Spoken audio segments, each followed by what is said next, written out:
Jones. Mr Speaker, that, for the small number of Kiwis listening, was the member for Central Auckland, soon to be extinct, as a consequence of poorly understanding the challenges in her very small geographically located area, sir, but full of people who actually want to see genuine solutions to Auckland's congestion and transport problems, and every time Nikki Kay speaks, sir, what she says is inversely related to what they want, which is why they're all flying to our side of the House. But so let me come back to the theme of this debate. The theme of this debate, sir, and actually I don't know why she's so negative about the noughties. I quite enjoyed that time myself.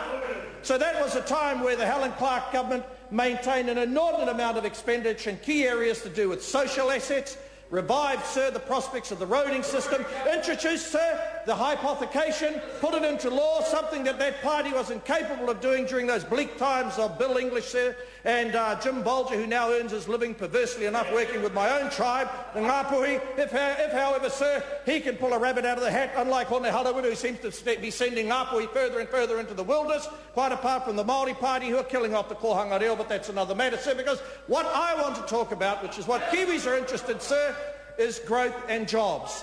So it's actually a very educational experience, sir, to move into that part of Tāmaki Makaurau, otherwise known as Manurewa and Otara, and actually see, sir, that there's a search party looking for the current member, Mr Peter Sharples, whose address is found in the lost and found property of the local community papers, because he's never there. He has, sir, along with his senior colleagues in the National Party, no remedy for growth and jobs, sir, which is why the policies introduced and being promoted on a regular basis, sir, by my senior colleagues, i.e. the tax switch, enabling, sir, us to reduce the impost of tax on the first $5,000 a Kiwi earns through labour, sir, reducing it so it is a tax-free threshold.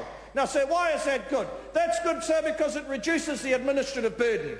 The students, the actual part-time workers, people in small-time business, sir, they say they actually know that there is going to be less drama in giving people in that category a job. And how are we going to do that, sir? We're going to introduce an element of fairness, or dare I say equity, sir, so that those Kiwis who have done very well and who have amassed assets make a modest contribution as a consequence of the capital rise in their assets. So now that rise has got little, sir, to do with their obligations or the investment they put in to run the operation, sir, to run the operation of their enterprise. Now, sir, there's a host of other countries who have this tax, and they're actually doing a hell of a lot better, sir, than Kiwis are. So it's not unreasonable, sir, that those of us who do have the pleasure of owning an asset of 3 should make a contribution of this nature, so that, sir, those who are at the level where the more vulnerable members of the community are found can be assisted. So I want to come back to the very barren view offered by the Minister of Finances today about what are they going to do. Now, sir, as I've said before, I accept that there is a case for investment portals and investment opportunities. But we do not accept, sir, that the only way you can enjoy investment opportunities in New Zealand is serve them up through the privatisation of our publicly owned energy companies.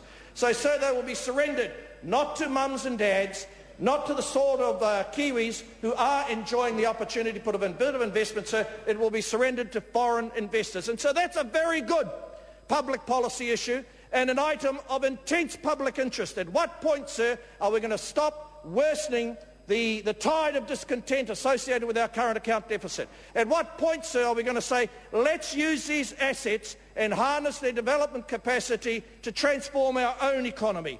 Let's not, sir, surrender the direction, the strategic overview of those assets, sir, to people who don't have a long-term invested commitment to the underlying structure of our economy. So we want to effect a change through the retention of the ownership of those assets, harnessing their potential, ensuring that they play a transformational role, sir, in our economy, not watch them wither away whilst they serve the dictates and the imperatives of overseas investors who, as we learned through telecom, sir, are only interested in gouging and stripping and taking away the largesse to meet the expectations of shareholders who won't live here, sir, who won't have the vested interests of the overarching national interests, sir, that we on this side of the House believe that only a government committed to a more patriotic approach and more focused, sir, on domestic strength and ensuring that the structure of our economy continues to support exports, sir, and actually drives the development of new manufacturing. Call Jonathan Young. Thank you, Mr. Speaker.